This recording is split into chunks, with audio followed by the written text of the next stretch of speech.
Well, good afternoon, and welcome back to the next interview in the series, Iowa Prison Perspectives. I'm Sue Hutchins, and this particular project is a collaboration between Living Beyond the Bars of Iowa, the Iowa Justice Action Network, and Iowa Cure. The purpose of these interviews is to inform you, the public, about prison from a variety of different perspectives. People who've been in prison, people who have worked in the prisons or for reentry programs, people who are advocates, and loved ones who either have now or have had a person who is incarcerated. I'm really very, very interested in your comments on what you think about these in this series and would love to hear from you. I can be reached at iowaprisonperspectives@gmail.com, and that's iaprisonperspectives@gmail.com. This afternoon, we are fortunate to have a gentleman who runs a program here in Cedar Rapids, Iowa, that is connected with reentry and people coming out of prison who have done a significant amount of time. The name of the program that he is involved with, he's the coordinator for the program, and the name of the program is RISE. His name is Michael, and he has a lot of information to give you about the program as well as about his interest in this work. So I'm going to turn it over to Michael and let him tell you all about what he does and why. Welcome, Michael. Welcome. Thank you. I appreciate it. Okay. So the RISE program is a program that was started in the 6th District of Judicial District of Cedar Rapids, Iowa, of the state of Iowa.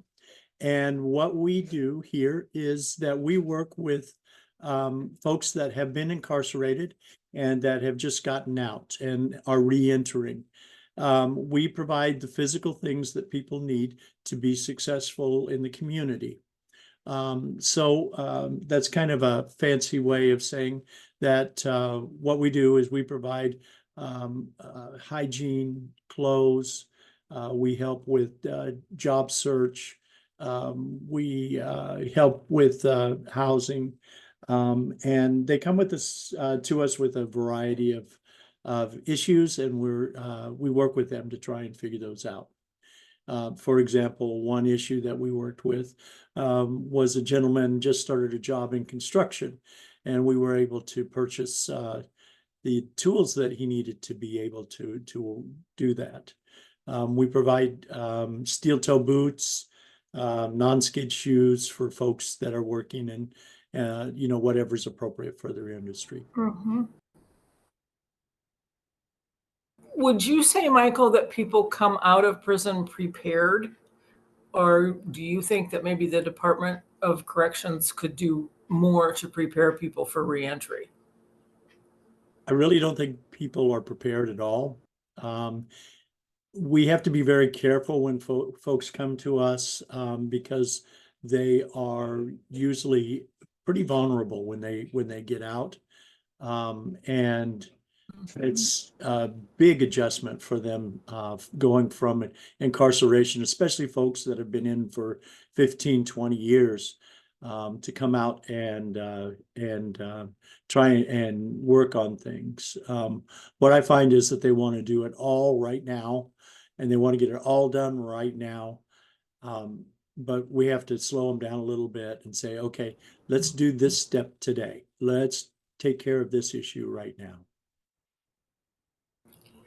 And do people respond well to that, or is it difficult for them to adjust their motivation? Do they get discouraged when things are not moving fast enough? Yes, they get greatly discouraged, and sometimes, a lot of times, they don't listen right away. But then after a while, they'll come back and say, "Yeah, you're right. I do need to slow this down. I do need to take my time with this." It's really easy to try and control their coming out of incarceration. But the thing is that every person is an individual, and you need to let them do it their way. And sometimes their way doesn't always work and they have to back up and try again. Yeah. Yeah. Do you find that what a person thinks it's going to be like when they get out here is different than what it is actually like when they get out here? Yes, definitely. Some people come with a list of things that they've written down that they wanted to accomplish. They have the idea that things are going to be really great when they get out, and that all their problems are going to go away.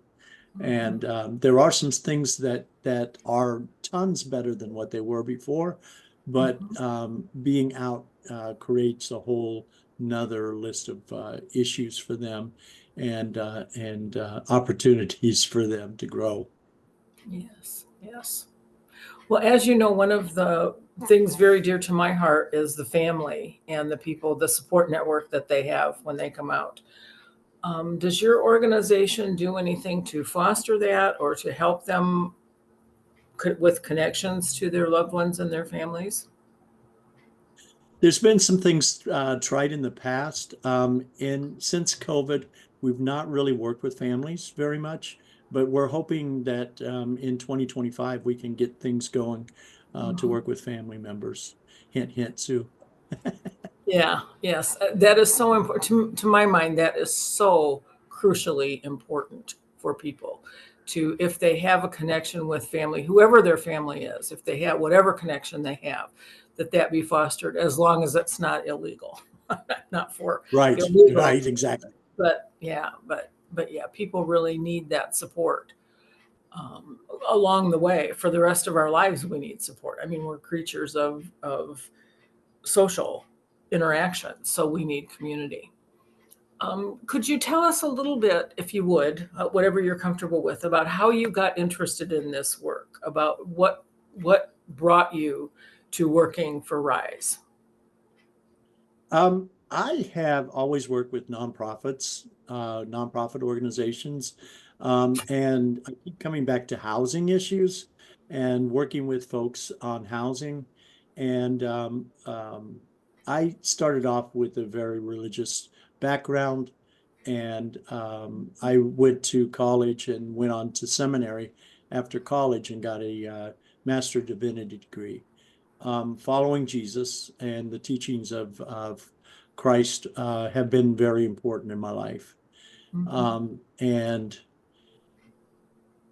with that, I find that I look for grace for myself and for all persons that are in the community. And I think that some people need an extra hand up instead of a hand out. And I believe that the organizations in the community do a very good job of doing that. Um, like I said, grace has been a very important thing for me. Persons that have come out of jail and come out of prison um, um, want to have a fresh start, and they want to come out and have a new beginning. And I think that we as a society need to give them that grace, erase the board and let them start again. And some people, it takes a while for them to get that, and they have to start over and over and over again until they're Mhm. able to do that. I have worked in several fields of, I worked with HIV. I've worked with people with mental health issues. I've done drug treatment. I've worked in the church. And I actually worked in a halfway house back in the 90s. Mm. And so when this opportunity came about, I was really excited about it because I could utilize all of the stuff that I've learned in my background to be a part of this. And it's a fantastic program. I have nothing but wonderful things to say about the board of directors and the people that are involved, volunteers that come in and give their time for folks, um, and also for those people that donate to the program and those organizations that donate to the program. We put out a plea for coats and jackets in the last couple of weeks, and we've been bombarded by stuff from the community, which has been just wonderful. Mhm. Yes, for sure. Well, and the community is so important to people. Whatever community we have around us is going to be very important in how well we do and how successful we are, the people that we surround ourselves with. So that's awesome. And from what I understand, from what I know about you, you do a lot of networking with other organizations. And so you're very well connected and you can get people connected with what they need.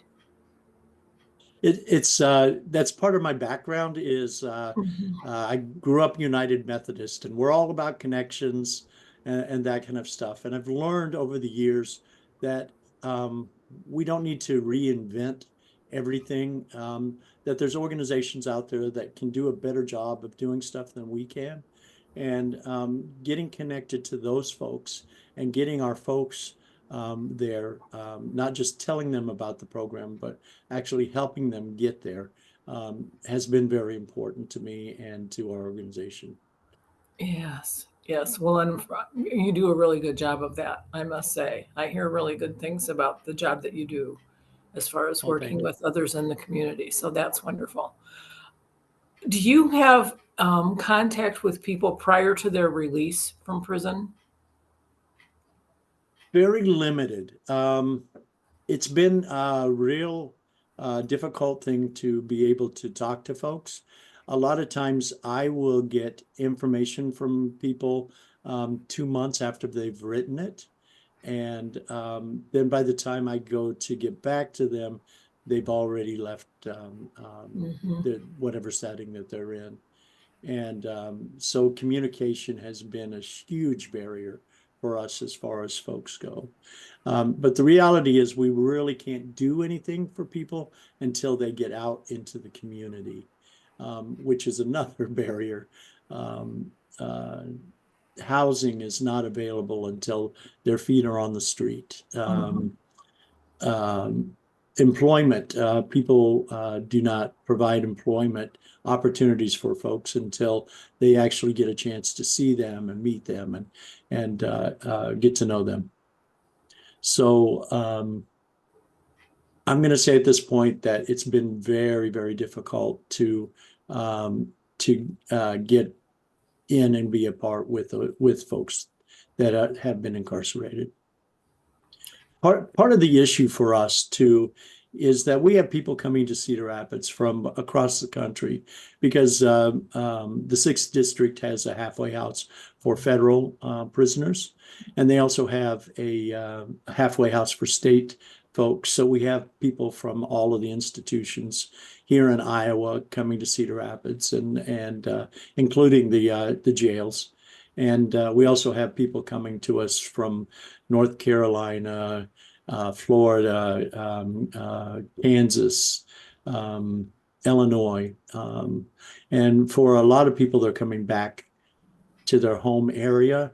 But for some folks, they have no connection to Cedar Rapids when they get here. Yes, yes. Well, and when you spoke about correspondence being difficult, we are well aware at CURE and at Iowa Justice Action Network that the mail system that the Department of Corrections has affiliated itself with and has a contract with is very poor at delivering mail. It takes months for people to get letters. And that is so Yes. very unfortunate because a lot of connections are broken because the mail system is so slow. I mean, I know Right. people who have And taken what I'd months. like to do, yeah, what I'd like to do, I mean, I want to reward the people that are thinking ahead and that are Mhm. trying to get their stuff together while they're still incarcerated. Right. But they're not able to because they're not able to get a hold of the people that they need to get a hold of. Um, yeah. Yeah, it'd be very nice. Just making the connections so that you have you have a relationship basically started at least on paper or a phone conversation or something before a person actually walks out into a place where they don't know anybody.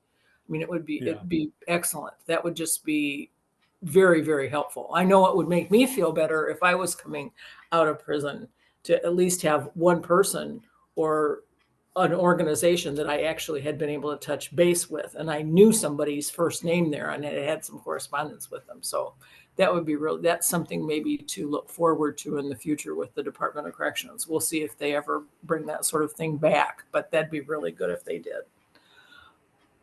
So what drew you specific? I mean, you talked about mental health and you talked about substance abuse, which are two of the main issues for people who are incarcerated. I mean, mental health issues and substance abuse issues are just overwhelmingly popular among the people who are incarcerated. What actually drew you? You said that you were really, really excited to get the opportunity to do this job, and you spoke about a lot of things. It sounds like it was also a spiritual thing for you, that this was a population that you felt like you really had something to offer to. Is there anything else that attracted you about this particular position? Well, it was kind of strange because uh, the financial person is a friend of mine, and she came to me and said, "Hey, we're looking for somebody for this position, and would you know anybody that might be interested?" And I turned to it and I said, "Yeah, me." Because it really kind of worked into all of the things that it kind of weaved into all of the things that I've been doing throughout my life. And once I got here, I realized that I had things that I could offer that, with my experience, years of experience, Yes. and and the things that I've done in my life, it was kind of kismic the way that things kind of fit together with that. Um, um, a lot of the people that have come to me have struggled with drug abuse, have struggled with mental health, and have struggled with uh, issues of just daily life. And so the work that I've done with life experience, with life skills, has really been helpful for individuals. Yes. Yes. What has it meant to you personally? How has it changed you to work with people who are incarcerated? Well, I am on disability, and so I'm limited on how much I can work and how much income I can make. And so it's been frustrating for me because it's been difficult to find a part-time position that I can do and utilize my skills. And I've been working in different part-time jobs like security or working one-on-one with special needs persons. But I haven't had anything that really works with a program and building a program and expanding a program that I've been used to in my life. And so for me, that has been a really special thing to come here. And um, it's been personally fulfilling knowing that I can do, I can still do these things, even though I am disabled. So that's been a really great thing. And getting to meet the different individuals and getting to know their stories has been so powerful for me. Mhm. Um, and, feeling like when they walk out of here, they're a little bit better off than they were before they came in. And Yes. that for me has been a really powerful thing. Yes. And it sounds like you think that being able to listen to someone's story and really hear them is very meaningful to the person that is across from you as well as to yourself. And that people just need to be heard. Yes, yes. I've been a little jealous because as of late, gotten a lot of volunteers that come in and help. And when I first started here, I was the one that listened to everybody that came in, and I got to meet everybody that came in. Well, now we've grown to a place where I don't know all the people that come through the doors because they've worked with one of our volunteers instead of me. And so I'm a little jealous that they get these experiences that I've been kind of hoarding to myself. Well, Yeah. well, growth always has pros and cons. Everything that grows. Right, exactly, That's exactly. just Yeah, life. That's just life. So, yeah. okay.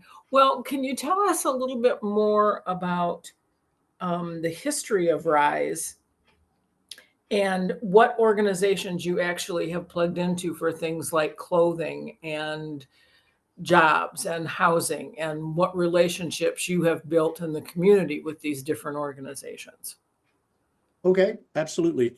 The history of RISE, it started with the Sixth Judicial District.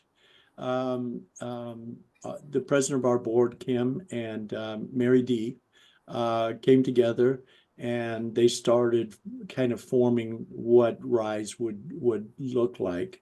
And I can't remember the name of it before it was RISE, but it was something with Lynn County in the title.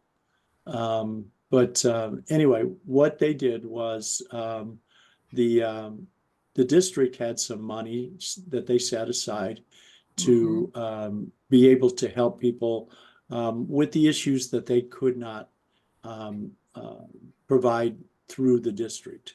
So Mhm.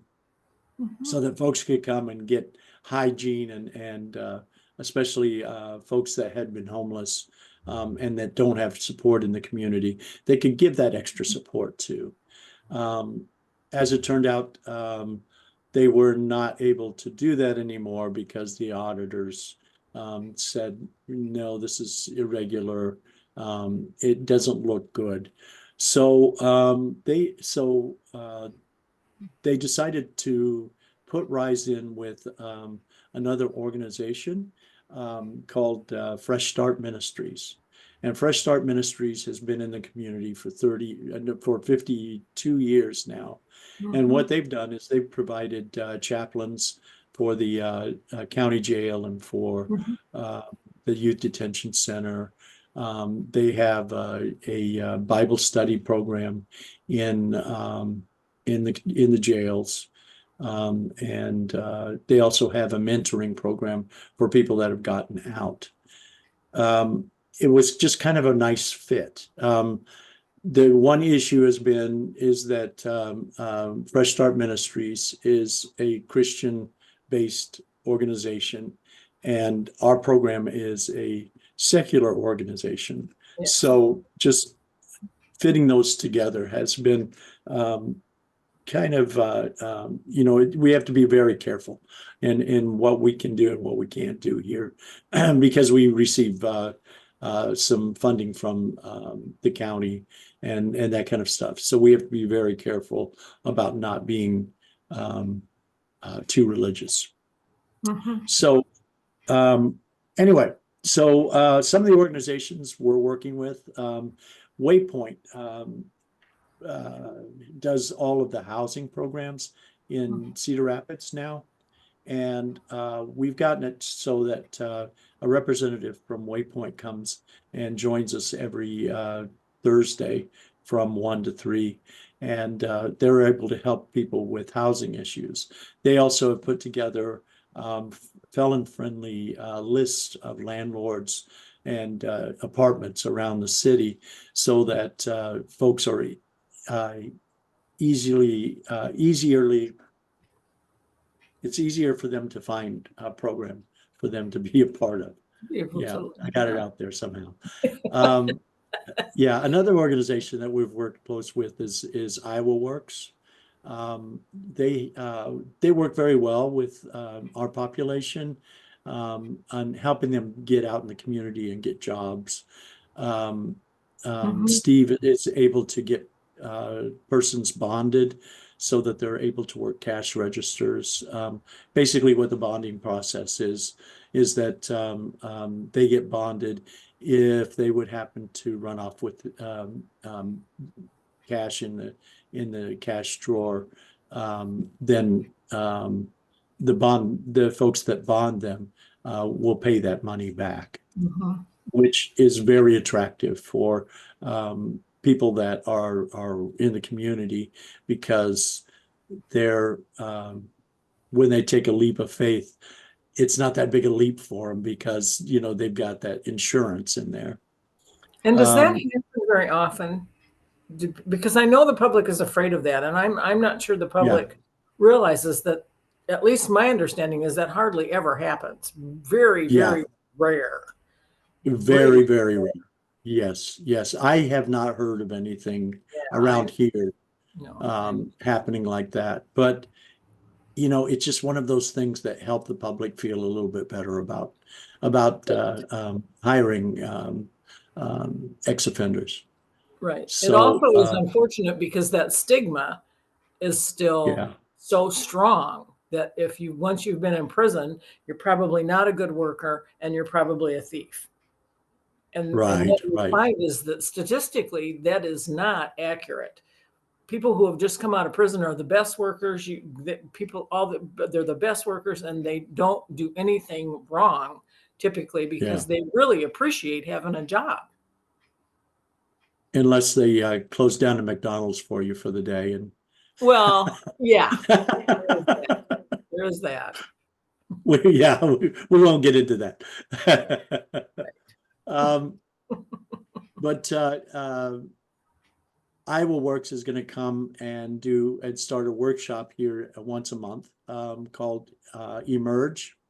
And that stands for Employment and Motivating Ex-Offenders to Reach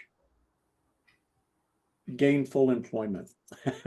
Sorry, I had to read it off the poster. That's And the okay. poster, It's a mouthful. so Yeah, it's a yeah. mouthful. But that's good. So So Iowa Works and Waypoint are two of the big ones that you're connected with. That sounds right, like. exactly. Yep.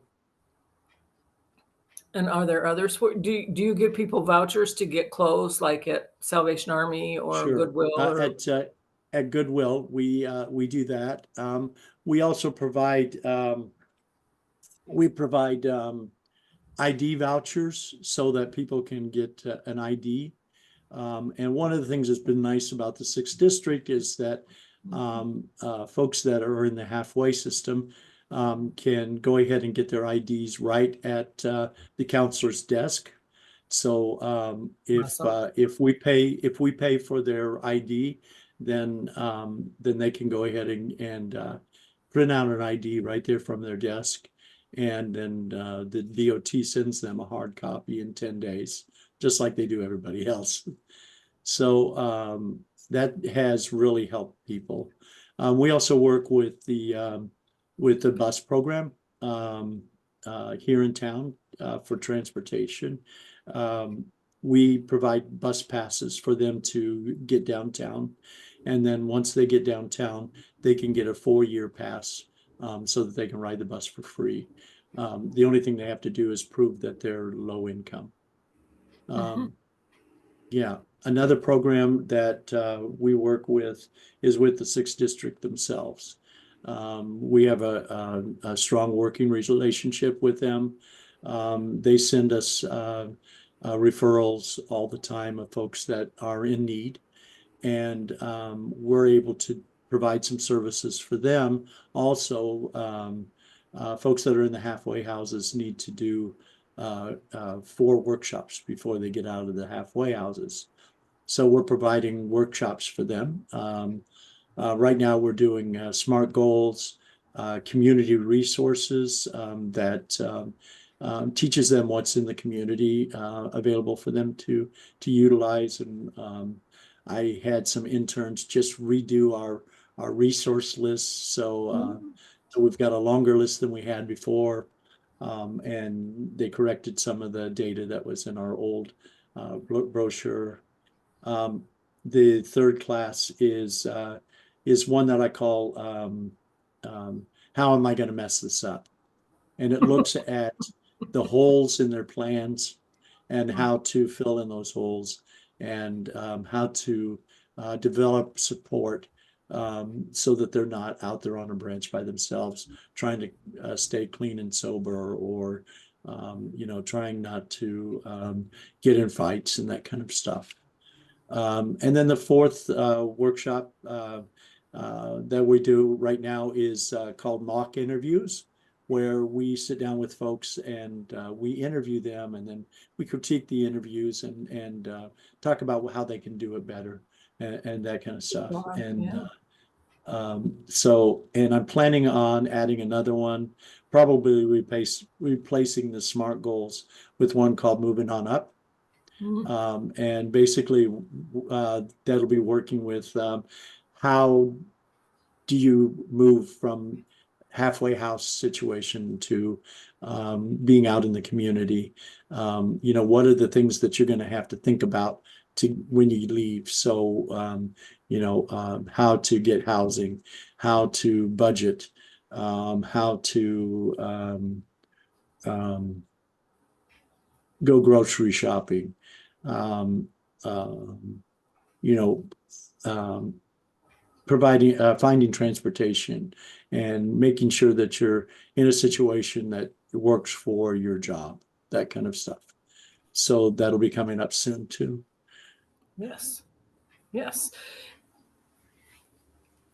If you could make a recommendation to the Department of Corrections about what you think they could be doing while people are in prison that would be most helpful to them for when they leave prison, what would your recommendations be? I think the first thing would be to make sure that they're ready to go out into the community. And I think for a lot of folks, they get placed, but the placements are kind of put out there as um, well, this is a temporary fix. This is going to get them out in the community, and then they're going to need to get their life together. Well, that doesn't always work. And maybe having more links with organizations like ours Mhm. that will help them have all their ducks in a row when they hit the streets. Uh, and so they're not going into a bad situation. We see a lot of folks in the county jails that they get released at the time that they were arrested. So if they were arrested at 2 in the morning and they have to serve 30 days, exactly 30 days at 2 a.m., they get released on the streets. Well, there's nobody there to pick them up. There's no buses that run. And so folks tend to go back to their old places and start Mhm. doing their old things and start relying on their old folks that they relied on before. And they end up repeating a lot of the things that got them in trouble in the first place. Yes. So, I think that that would be one of the biggest recommendations is getting people to do that. Also, another thing that I hear is that folks um, don't have the opportunity for training to get themselves ready for a job. Correct. Um, and I would I would strongly like to see um, them have the opportunities to um, get the schooling or the experience they need to be able to be out in the community. And have some sort of gainful employment, some sort of Right, gainful employment skills that right, that, that exactly. we Yeah. really need out here. Yeah, I mean that's what's missing. And yeah, and maybe that would be a partnership between them and uh, um, businesses out in the community, Mhm. so that when they do hit the streets, they do have gainful employment. I Mhm. don't know. Right. Well, and there were apprenticeship programs that were run for years that Tim Deesberg did a beautiful job of designing. And then when COVID happened and when the murders at Anamosa happened, a lot of that went away for a period of time because of safety issues, which is I mean, I can understand that. I don't necessarily agree with it, but I can understand the department's thinking. So, yes, people need to have connection with their family and community and some sort of gainful employment and some sort of budgeting knowledge about how to handle money. Yes, definitely. Yeah, I agree with you. So, okay. Well, I think I know that I've covered everything that I want the public to know about you and about the program that you're a part of. When you think about like a week from now and you look back at this, is there anything that you can think of right now that you will wish you had said that you didn't say? Um, One of the things that is happening is that we're working with Crush now on different issues, and one of the programs that's coming along that we're working on getting going is having a reunion um, uh, group of folks that have completed drug court and that people that have graduated from drug and alcohol rehab places so that they have a place to go where they can continue to have that community and that support Hmm. that is very difficult to find in the community, especially if they're on their own and they don't have family support. Awesome. That So, will be so we're wonderful. we're excited about things coming up in the future, Yeah, the and future. yeah, and yeah, we're starting to look right now at goals for next year. And that was one of the goals that I had down.